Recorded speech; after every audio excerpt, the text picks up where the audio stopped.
Hello, CinSanity! Welcome to this episode of our podcast, or should I say these episodes, as we have Tyler Stephenson on board as a guest, and we decided to break it up into two parts. We talk a little bit about baseball, we talk about life, we talk about some fun behind-the-scenes stuff, and some lightning round questions. So, how about that, Redlegs fans? What do you say we get this thing started? I just sold out to the perfect condition. Coming alive. Heat of the night. Now is the time. Don't try to hide. 'Cause I'm gonna harm you like an animal. What's up, buddy? What up? Controlled chaos. Controlled chaos? Yeah, I leave for Ireland in like 3 hours. Oh, sick. Yeah. My parents are actually, it was a few weeks ago, they went to Ireland and Scotland. It's fun. It's a beautiful place. You ever been? No, I haven't. I'd love to at some point because that's like my family wise, that's descendants wise. So it'd be cool to, that's why my mom ended up going. Both great countries, especially if you like more of the outdoor / rural. Yeah, I'd love to get out there at some point. Speaking of your parents, based on your new addition, do they choose their grandfather and grandmother names, or are they just grandma and grandpa? Yeah, I don't, what are they? You're supposed to know this. It was not a trick question. No, I know. I should. I know my mom, I think, is JoJo because her middle name is Joe. So she's JoJo. I can't remember what my dad was. He was joking around because he's left-handed. He wanted to be southpaw. But golly, Papa or something like that, maybe. So did they choose those? Yeah, Okay. Can you take a guess what his grandfather name is? Grandpa. No. Being one that takes things half-heartedly, I started thinking about my options, and I recall a movie when Clayton was growing up, who was older than you, Tyler, so you might not be aware of this one, but the baseball version of Mighty Ducks was Hardball. Hardball. Okay. And in Hardball, that pitcher loved the Biggie Smalls song. I love it when you call me Big Papa. Yeah. Oh, So yeah. I'm Big Papa. Heck yeah. That's sick. He's still in Graham's phone as Big Papa. Big Papa. I might need to use that one when it's my time. Yeah, you do get a little bit of street cred with that one. Yeah, there you go. That's sick. And at my age, it's hard to get street cred. So you do what you can. Speaking of, congratulations on the baby. Thank you. Absolutely. Yeah, they're doing well. That's That's good. That's great. good. Everybody's healthy. They're doing well. Can't Yep. ask for much more at this point. Yeah, they're back in South Carolina. So I'll see them in a week or so with All-Star break, and then at some point they'll come up here. I don't know when exactly. Just kind of depends with like doctor's appointments and stuff, but they will come up at some point. So I'm excited when that time comes. Yeah, you get to you're unlucky because you don't get to be there to see a lot of stuff to start out, but you're also lucky because you miss some of the witching hours. I have been able to sleep, so that's the positive. But yeah, I mean, I just live through FaceTime and pictures from my wife. So And how much parenting advice have you gotten from friends and family since then? not too much, but I feel like both our parents have been good. I don't know. Everybody always says like you don't know what to expect, and you just like you never know what to do. It's just like you just deal with it and you learn as you go. So it's kind of been I guess how we've been treating it so far. Yeah, I've got 3 daughters. You met. I mean, you saw them 7, 5, and 3. And it's pretty much how it is. It's just like figure it out as you go. Yeah, exactly. Yeah, I mean, there's like when we were driving back from the hospital, it's like, all right, here we go. We're like, It's like, what do I do with this thing now? yeah, I know. 'Cause the nurses were all a huge help. Like they were all great in the hospital and like they knew everything. And it's like we go home and it's like, now what? Yeah. You know what? I can tell you what, you're a rookie all over again. Yeah, for sure. That is true. Oh man. And how did you arrive at the name Savannah? It's a great name, but is Yeah. it a family name or just something that you talked about amongst yourselves? Yeah. I feel like it was just something that we kind of talked about. We like the SS, like the first name being an S and with Stevenson as the last name. And we just kind of settled on it. We had some other options and we both loved it. And then Frankie's the middle name. Her mom's maiden name is Frank. So we wanted to kind of include that somehow. And so we chose Frankie. And yeah, there's no really huge significance of the first name Savannah. But we loved it and decided it was the option. Have you gotten any crazy parent kid stories from guys on the team yet? Like just like the random stuff kids do or say that's hilarious, and also some that's not so hilarious. Nothing too crazy. I do feel like we have a lot of kids on the team. And there are a lot of girls. Like Luke Maley, the other catcher, like he's got 3 girls. Candelario, I think, has 2 girls. Martinez has 2 girls. India's got a girl. So Sims, I mean, the list goes on. So I don't know. I'm trying to figure out, get some advice for them being a girl dad. Dude, I'm telling you, I think there was something in the water the last few years because I got a bunch of buddies and everyone's got mostly girls. And I'm like, Yeah.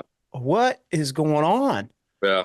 I can tell you this, having raised a son and a daughter, the difference between the two is with the daughters, the highs are higher, the lows are lower. Oh, yeah. With the boys, they tend to knock down, drag it out, and then they get over it and move on. Yep. Not as quick with the young ladies. Yeah. I'll just wait. You got some fun times coming ahead of you. Oh, yeah. I was with my youngest last week. My mom took the 2 older ones to LA to visit my sister, and then my wife was out of town for work. And it was breakfast time, but I was doing something on the computer in the other room. I didn't hear her get into the fridge. 3-year-old climbing into the fridge. Uh-oh. Didn't hear it. I walk into the room she was in, and I see her holding a bottle of ranch dressing. I was like, oh, boy. It's like 8 a.m. I was like, Gemma, what are you doing? She goes, I made salad. I went over and looked at her plate. It was a pile of shredded Parmesan cheese with ranch dressing on top.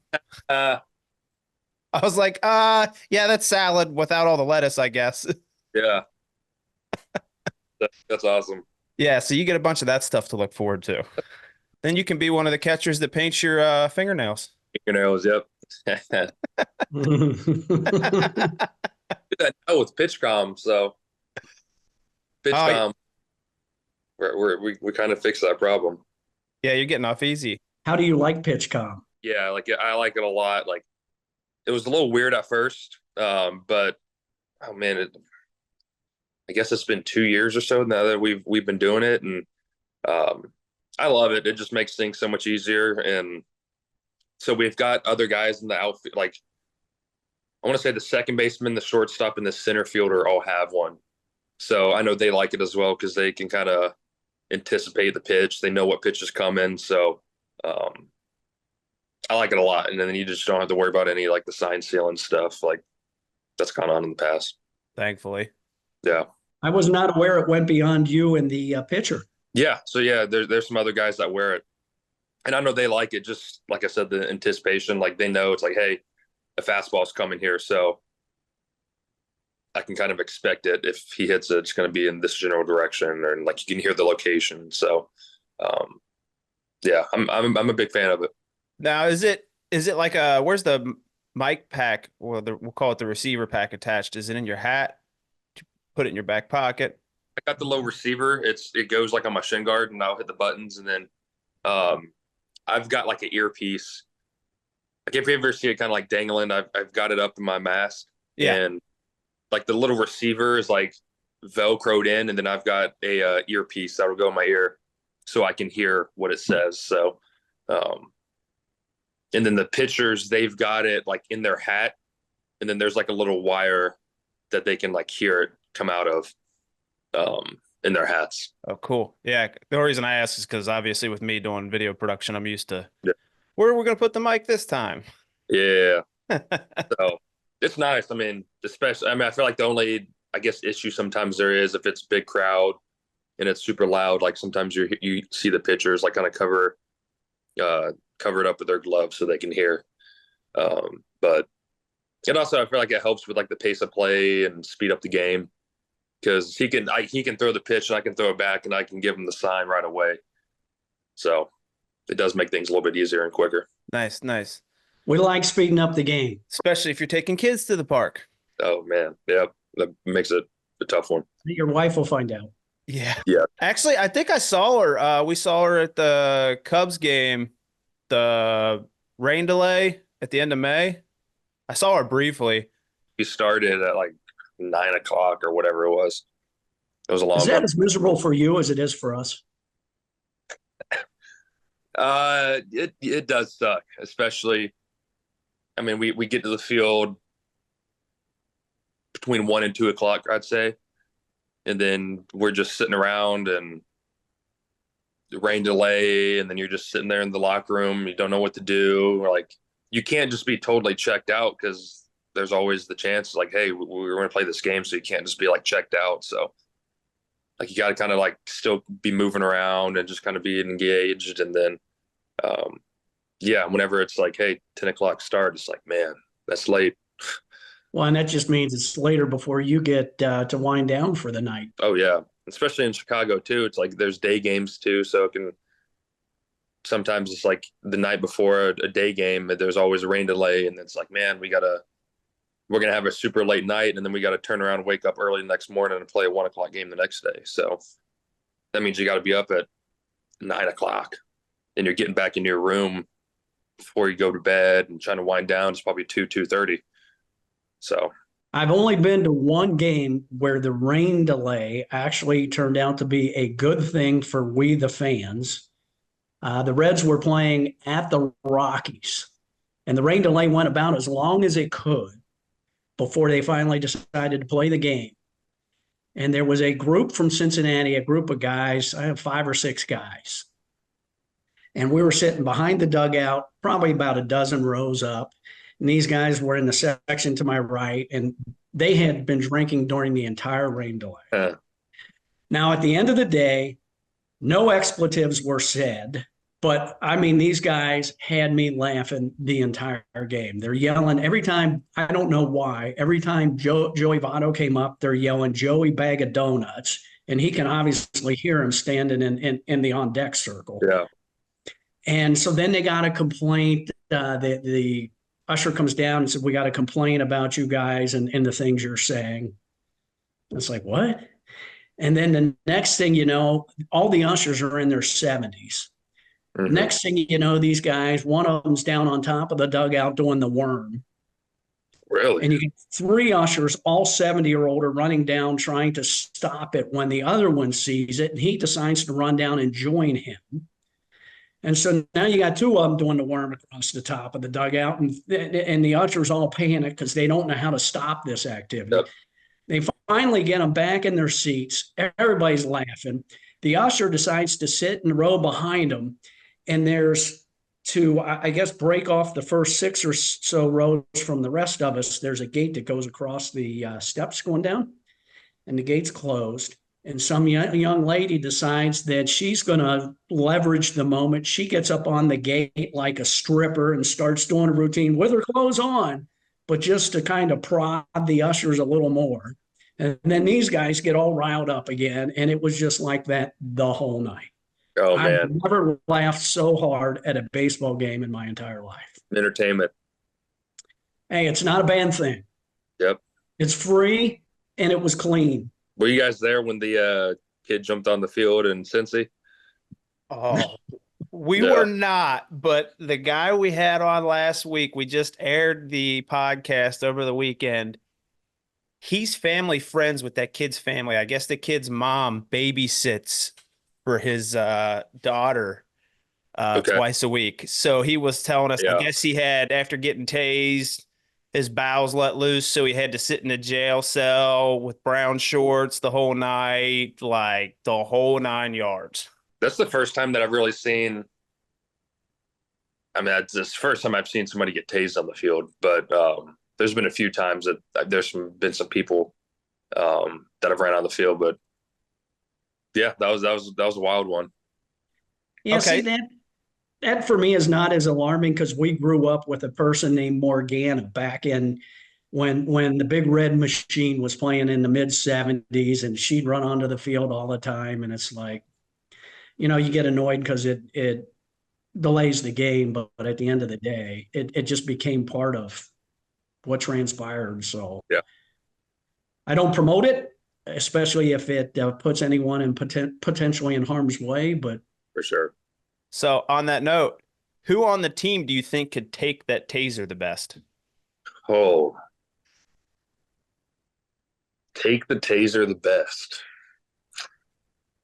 I'd go down Wow. like a sack of potatoes. Oh, I know I would. Trying to think. I mean, Will Benson's the most gifted physical human I've ever seen. So, um, either him or I don't know. I'd say Graham, just because he's a big old redneck, and I wouldn't be surprised if he's been tased before from a buddy or I don't know. I'd say one of them too. It's either got to be based on size or the motto that if you're going to be dumb, you got to be tough. Yeah. Oh, man. Well, speaking of baseball and pitchers, with as many pitches as you guys see as a catcher every day, why aren't catchers more commonly seen as the best or some of the best hitters on their team? I mean, you have a pretty exceptional eye at the plate and you've got some great talent in the batter's box, but I mean, is there a reason for that? Is it the wear and tear every inning, crouching? I mean, it's just something you don't see as frequently. Man, hitting's hard. Um, yeah, it's definitely not easy. And I mean, yeah, I feel like there's definitely some perks of catching. Just I'm sure all catchers somewhat kind of have some similar thoughts and like some pitch calling and stuff. But um, I mean, yeah, I don't know. Hitting's hard. Like, I mean, everybody goes through ups and downs and whatnot. And um, yeah, I mean, it definitely is a long season, especially whenever you're back there catching a lot and the physical wear, like your legs and just overall physical, just strength kind of goes ups and downs just because it is a lot. Um, but yeah, I mean, hitting's hard. I don't know. It's not easy, especially with how some of these guys are today. Like everybody throws 95 to 100 miles an hour. With you catching, do you think a catcher might have an advantage on a given day if an ump's calling the zone tighter or a little bit more loosely, since you're Yeah, behind the plate getting some of those calls? yeah. It varies day by day, especially on the umpire. Like, um, and like we'll kind of know going into the game if whoever's behind the plate is like, hey, he's got a smaller zone, or if he's got a big zone. So, that's kind of a good thing to know is like, hey, if he does have a big zone, if there's anything kind of close to two strikes, like you kind of got to be ready to like swing the bat because you never know. On the flip side, if he's got a small zone, then you can lay off those pitches in the hopes that he calls them a ball. You were talking about wear and tear. When it comes to catching, is it being your stance this year, Mm-hmm. where it's been modified from previous years? Is the stance this year less wear and tear on you? Oh, for sure.